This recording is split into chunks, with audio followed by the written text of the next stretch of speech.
মার্কেটের মধ্যে কিন্তু এখন ভালো আপ অ্যান্ড ডাউন হচ্ছে। তো এ সময় আমরা দেখতে পাচ্ছি বিভিন্ন ভালো ভালো কোম্পানির স্টক এখন অনেক লোয়ার প্রাইসে ট্রেড করছে। রিসেন্ট আপনাদের সাথে আলোচনা করেছিলাম ডিভিডেন্ডের ম্যাজিক। এই ডিভিডেন্ডের থেকে আমরা রেগুলার বেসিসে একটা প্যাসিভ ইনকাম করতে পারি। তো যদি আপনি এই ডিভিডেন্ড থেকে ভালো প্যাসিভ ইনকাম রেগুলার বেসিসে করতে চান, তাহলে কিন্তু এখন একটা ভালো অপরচুনিটি হতে পারে ডিভিডেন্ড স্টক, গুড ডিভিডেন্ড স্টককে বাই করার জন্য। তো এই ভিডিওটাতে আমি আপনাদের সাথে শেয়ার করেছিলাম যে কিভাবে একটা গুড ডিভিডেন্ড পেইং স্টককে আইডেন্টিফাই করবেন, তার জন্য কি কি প্যারামিটার দিয়ে স্টকটাকে চেক করতে হবে, বিভিন্ন বিষয় নিয়ে এই ভিডিওটায় আলোচনা করা আছে। তো ভিডিওটা তাই খুবই ইম্পর্টেন্ট। যদি ভিডিওটা মিস করে থাকেন, অর্থাৎ যদি ভিডিওটা না দেখে থাকেন, তাহলে ভিডিওটা একবার দেখে নিন। দেখে নিয়ে তারপর এই ভিডিওটায় আসলে আপনার বুঝতে অনেকটা সুবিধা হবে। তো যাই হোক, তো রিসেন্ট এই ভিডিওটা আপনাদের সাথে শেয়ার করায় আমার অনেক ভিউয়ার্সরা ভালো ডিভিডেন্ড স্টক নিয়ে আলোচনা করার জন্য রিকোয়েস্ট করেছেন। তো তাঁদেরই রিকোয়েস্টে আজকের ভিডিওটা আমি আপনাদের সাথে শেয়ার করতে চলেছি। তবে এখানে একটা কথা বলে রাখি, আপনাদের রিকোয়েস্টে কিন্তু এই ভিডিওটা আমি আপনাদের সাথে শেয়ার করছি। এই ভিডিওয়ে যেসব স্টকগুলো নিয়ে আলোচনা করব, সেই স্টকে কিন্তু আমি কোনো রকম কোনো বাই রেকমেন্ডেশন করছি না।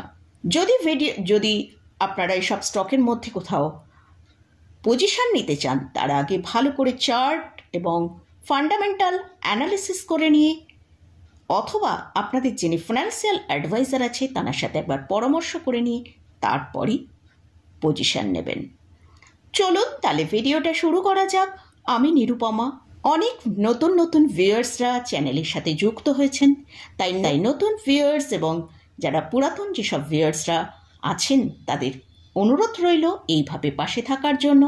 আর যারা চ্যানেলে ফার্স্ট টাইম ভিজিট করছেন, অবশ্যই চ্যানেলটা সাবস্ক্রাইব করে নেবেন আর পাশে থাকা বেল আইকনটা প্রেস করে রাখবেন। আমি ভিডিও আপলোড করার সাথে সাথে আপনাদের কাছে ভিডিওটা পৌঁছে যাবে।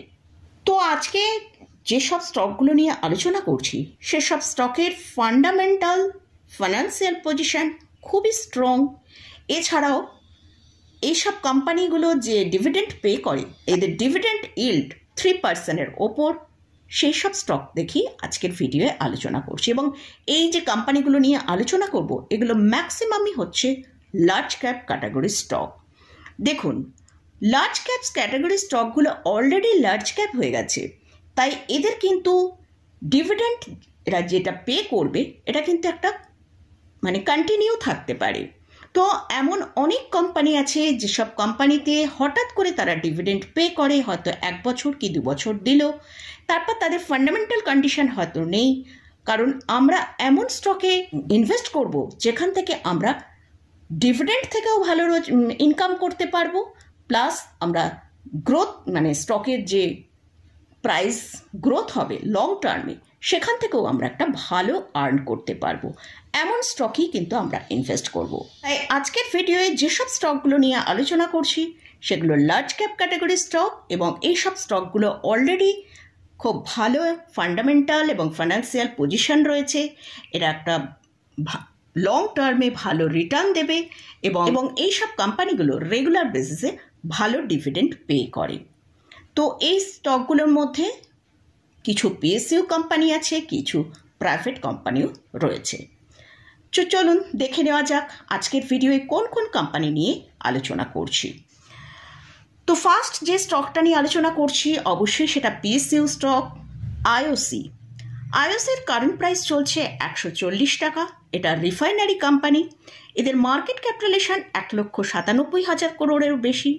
কারেন্ট পি চলছে 16, আরওই হচ্ছে 6.56%, একটু নিচের দিকে আছে, কিন্তু এই কোম্পানি কিন্তু একটা ভালো রেগুলার ডিভিডেন্ড পে করে। ডিভিডেন্ড ইল্ড হচ্ছে 8.57%। দেখুন, এই ডিভিডেন্ড ইল্ড কিন্তু সব সময় একরকম হবে না, কারণ এখন কারেন্ট প্রাইস যেটা চলছে 140 টাকা, সেই হিসেবে কিন্তু কোম্পানির যে ডিভিডেন্ড ইল্ডটা দেখিয়েছে সেটা 8.57%। কিন্তু আপনি যদি হাই প্রাইসে এই কোম্পানির স্টক বাই করে থাকেন তাহলে কিন্তু আপনার সেটা একটু কম হতে পারে। তাই যখনই ডিভিডেন্ডের জন্য স্টককে বাই করতে হবে, স্টকটার প্রাইস যখন বেশ ভালো নিচের দিকের প্রাইসে থাকবে সেই সময় বাই করাটা বেটার। নেক্সট যে কোম্পানিটা নিয়ে আলোচনা করছি সেটা বিপিসিএল। এটাও কিন্তু রিফাইনারি সেক্টরের মধ্যেই বিলং করে। এদের মার্কেট ক্যাপিটালাইজেশন 1,33,000 করোড়ের ওপর।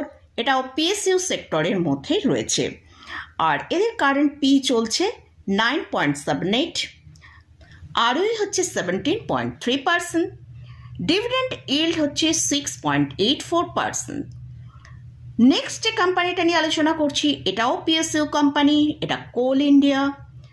কারেন্ট প্রাইস চলছে 382 টাকা। মাইনিং অ্যান্ড মিনারেল সেক্টরে বিলং করে। এদের মার্কেট ক্যাপিটালাইজেশন 2,35,000 করোড়ের ওপর। কারেন্ট পি চলছে 6.68, আরওই হচ্ছে 38.8%। খুব স্ট্রং আরওই কিন্তু আমরা দেখতে পাচ্ছি। আর ডিভিডেন্ড ইল্ড হচ্ছে 6.67%।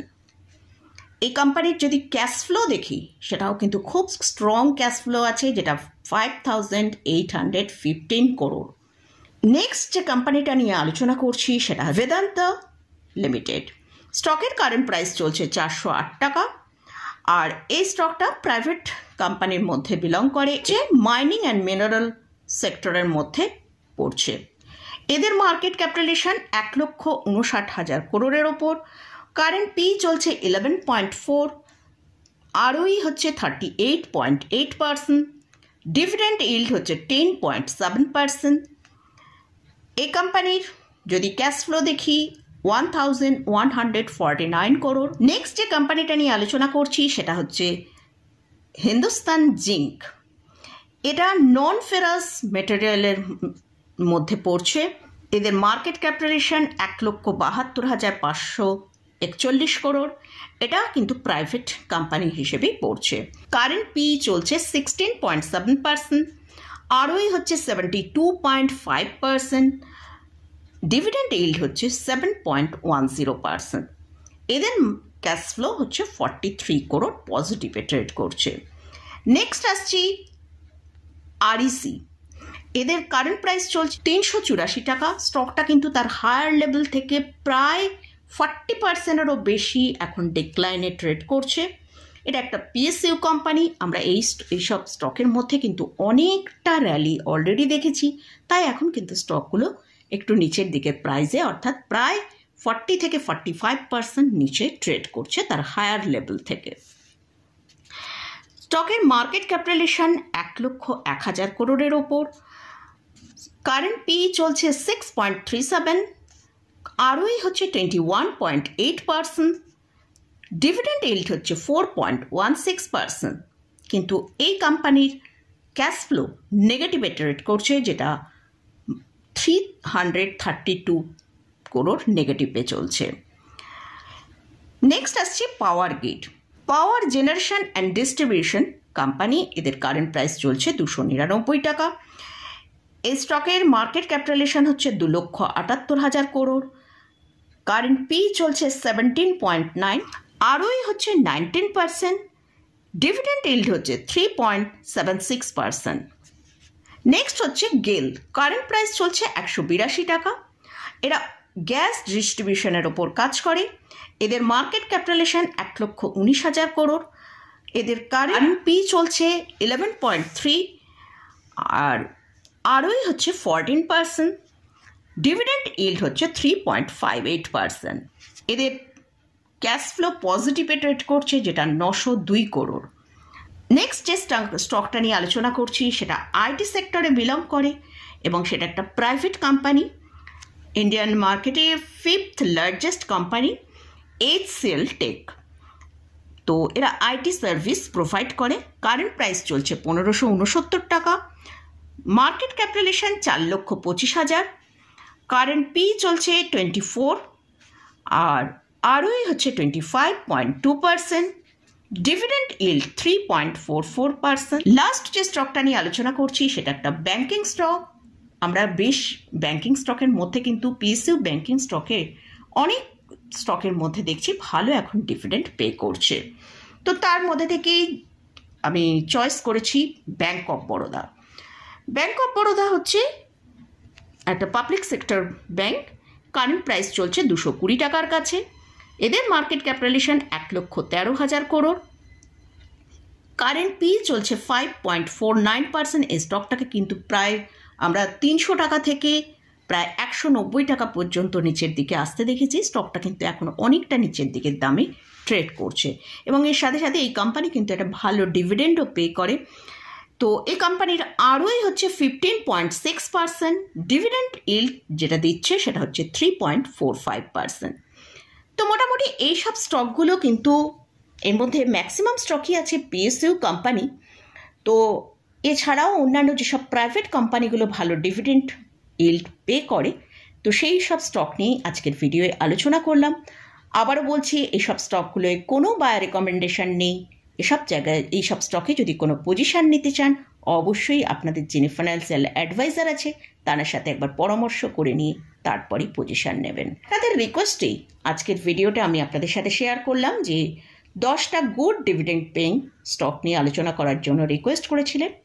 সেই রিকোয়েস্টেই আজকের ভিডিও আপনাদের সাথে শেয়ার করলাম। তো মোটামুটি আজকের মতন ভিডিওটা এখানেই শেষ করছি। ভিডিওটা যদি ভালো লাগে অবশ্যই লাইক করবেন, শেয়ার করবেন, সাবস্ক্রাইব করবেন। ধন্যবাদ।